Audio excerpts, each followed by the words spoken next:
Qu'est-ce que c'est l'Is Globali? Alors l'Is Globali, en fait, c'est parti du concept qu'un Français, par exemple, qui va acheter en Espagne ou au Portugal, il ne va pas savoir qu'il faut chercher sur des sites comme Idealista ou Fotocasa pour l'Espagne, ou alors comme Casasapo, Imo Virtual ou Idealista au Portugal. En fait, autant on sait qu'au niveau local, il faut chercher sur SoLoger, sur Le Bon Coin, etc., sur des sites qu'on connaît, autant dès qu'on regarde un petit peu l'international, c'est très compliqué, on ne sait pas vraiment où aller. Donc on est parti de l'idée qu'il fallait justement diffuser à l'international sur un ensemble de portails les annonces immobilières traduites dans la langue. Donc typiquement, un Français aujourd'hui qui va faire une recherche pour acheter au Portugal, pour acheter en Espagne, comme on a eu la discussion ce soir avec beaucoup de gens qui avaient acheté justement en Espagne, et il va de facto tomber sur des sites avec lesquels l'Is Globali travaille, qui sont des sites sur lesquels il y a un ensemble d'annonces très importants en Espagne et au Portugal, traduits en français, pour avoir un environnement simple et compréhensible.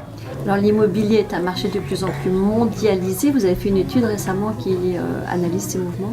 Oui, en fait, on regarde beaucoup les différents pays du monde pour comparer justement la part des acheteurs étrangers dans ces pays-là et la volumétrie de transactions réalisées par les étrangers. Par exemple, si on compare, je reprends un petit peu l'Europe du Sud, entre guillemets, pour que ce soit simple, si on reprend la France, les acheteurs étrangers, c'est entre 15 et 20 milliards d'euros de transactions par an. 15 et 20 milliards d'euros. Si on prend notre voisin espagnol, c'est entre 10 et 15 milliards. Et si on prend le Portugal, c'est à peu près 6 à 7 milliards d'euros de transactions réalisées par des étrangers. Alors nous, en tant que Français, on a beaucoup l'habitude, parce que les Français sont de gros investisseurs au Portugal et en Espagne, donc les Français achètent beaucoup en Espagne et au Portugal, mais à l'inverse, si on regarde par exemple qui sont les acheteurs étrangers qui achètent en France, ça va être d'autres nationalités comme les Anglais, les Belges, les Américains, les Italiens, etc. etc. Et en fait, c'est un marché vraiment mondialisé qui répond aussi à une dynamique de richesse mondiale d'abord. Donc il faut regarder les salaires moyens dans chacun des pays et comprendre que par exemple, un Suisse qui va acheter au Portugal ou en Espagne ou même en France, pour lui, par rapport aux salaires moyens qui sont observés en Suisse, pour lui c'est extrêmement peu cher d'acheter à l'étranger. Un peu comme pour un Français aujourd'hui d'acheter à Athènes, d'acheter en Bulgarie, d'acheter dans des pays où les prix de l'immobilier sont nettement inférieurs. Et donc, si aujourd'hui on est par exemple parisien, qu'on est habitué à des prix de 10 000 euros ou plus le mètre carré, et qu'on regarde des marchés, par exemple, on va reprendre des marchés espagnols, on va regarder des marchés comme Valence, etc., où on a donc Valencia, Séville, etc., où on a des prix au mètre carré à 1 500 euros le mètre carré, c'est extrêmement peu cher pour un Parisien.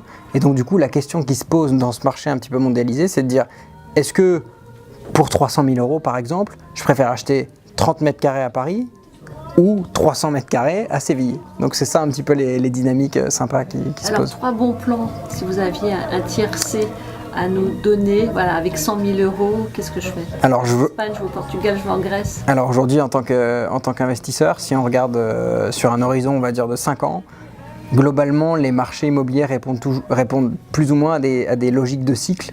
Et donc, il y a des marchés comme l'Espagne et la Grèce qui ont été marqués de manière très très forte par la crise de 2009 qui a pour eux s'est suivie par une crise bancaire et une crise immobilière très forte, et donc du coup les prix immobiliers ont commencé à bien reprendre en Espagne, surtout à Madrid et à Barcelone, mais pas encore dans des marchés alternatifs et qui commencent à remonter comme Valence, Séville, etc. et le sud de l'Espagne aussi.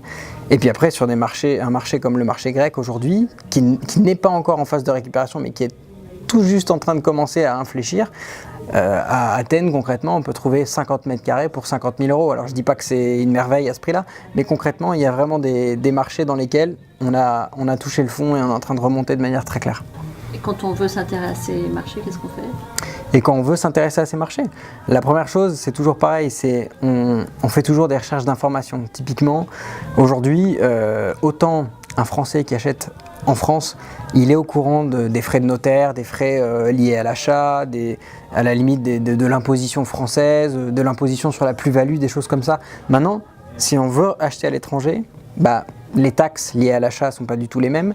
Encore une fois, pour parler par exemple de l'Espagne, le rôle rempli par le notaire n'est pas du tout le même, parce que Autant le notaire en France, on a l'habitude un petit peu des pourcentages qui représentent les frais de notaire dans un achat, parce que le notaire remplit énormément de missions. Il va vérifier justement que aucune dette n'est rattachée à la propriété, que l'ensemble des permis de construire avaient bien été accordés, etc. Alors que le notaire en Espagne ne le fait pas. Donc le Français qui achète en Espagne, il faut absolument qu'il prenne un avocat. Et ce genre de spécificités-là sont très importantes. Donc du coup, la première étape avant d'acheter, et avant même de regarder les prix de l'immobilier à la limite, c'est de se renseigner sur la législation, la fiscalité, le cadre légal qui permet justement d'acheter, puisqu'il y a des pays dans lesquels ça paraît pour nous Français par exemple un peu le Far West, et à l'inverse, pour les Chinois qui achètent à Paris, les codes ne sont pas non plus les mêmes ici.